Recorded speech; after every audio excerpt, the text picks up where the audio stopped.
No, I'm Robert, and helping people if you're scared of many things. And this is about people by fact checking, and this is by helping you if you're scared of the prospect of people worry about there being a recession.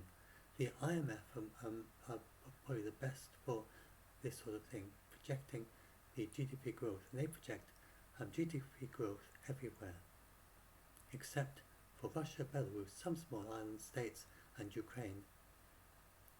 And if you look at, say, the United States, if I look at that, first of all, I'm looking at India and Bangladesh, and they've both got a dip and then a rise projected, and then this year it was a very slight reduction.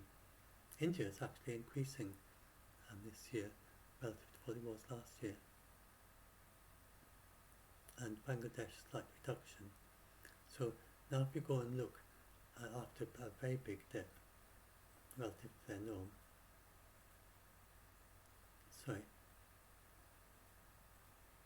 if you look at the United States, and then I'll probably have to remove the other ones.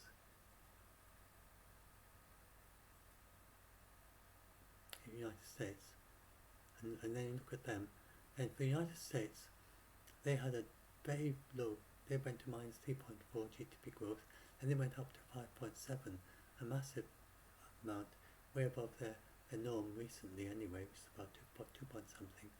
And then they're going to be at 3.7 is their projection for 2022, and this is, and just to explain, this is taking account of the Ukraine war.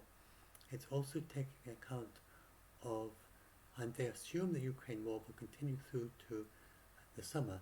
Let's hope that it finishes before then. There are reasons for supposing that they may well finish the Ukraine war. There's Russia is being soundly, it's really not doing well at all, and if Ukraine wins, which is looking really feasible now, especially in the last couple of days, it's looking even more so possible. Then, if Ukraine just does win and push Russia back to the pre-invasion boundaries, then the war may end quite quickly, and then hopefully lead to the sanctions being lifted, to Putin's kind of saving face and saying, "Oh, we denazified Ukraine." His fiction. He claimed that for Kiev, although he never even went into Kiev, not seriously. So he'll probably claim that he's denazified Ukraine according to the to his own people, and then settle for a peace agreement. So let's hope that's what happens. That's the best outcome that can happen. And then, but even in the worst case, where the war continues really quite severely for some more months, severely in Ukraine, not in the rest of the world, not a larger conflict, then in that situation, and this is taking account of new waves of COVID, but assuming there's no really major, very, very serious new variant, but just new waves, then the projection is that it will slightly slow down the recovery. You've got this W-shaped recession where the dip was followed by a big boost as the countries recovered. This shows that the economy has not been damaged by the recession. If the economy has not been damaged, you get this sort of thing. This is a clear sign. This sort of thing, a dip followed by a big peak, shows that the economy has not been damaged. And so that's basically what's happened there. And they managed to save the economy with all the things that they've done. And this is true, as we can see, a lot of them have got really high levels of GDP growth. And so it's actually recovery. It's actually higher than normal in many countries. It's what they're continuing to project, but slightly less higher than normal than they projected without the Ukraine war. It's like a fraction of a percent or so from most countries. And so they've so it's not anything even remotely like a recession. It's just a slightly not so strong recovery. And then if they've got excellent economists in the EU, in NATO, and their decisions are based on looking very carefully at the effect on the economy. Then if you're worried about the jitters of the stock market in the United States, don't worry about that. That happens once or twice a year, very common. It really means nothing. The banks aren't exposed to it. Your mortgage isn't affected. It's jitters.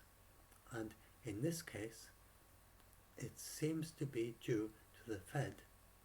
They're moving from quantitative easing, which is a measure they use to stimulate the economy, to get the money to flow faster for people to buy things more.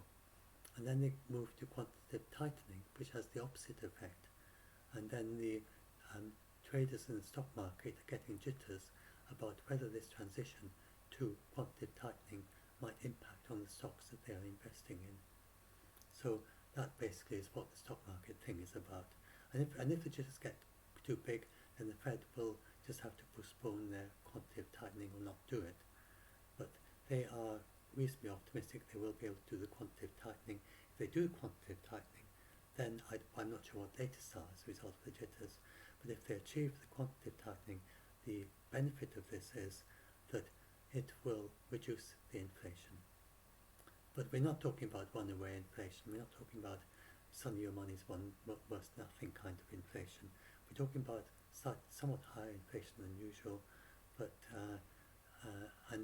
if you look at for instance, the oil prices, then they go up and down a lot anyway, and they're rather independent of inflation.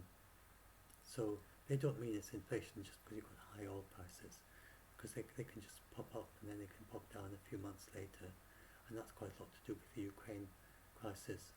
And if you look at the price of things made of wheat, and then the United States and Canada, stimulated by the high prices, have planted lots of wheat, and they're predicted to have bumper crops of wheat, which are going to be harvested.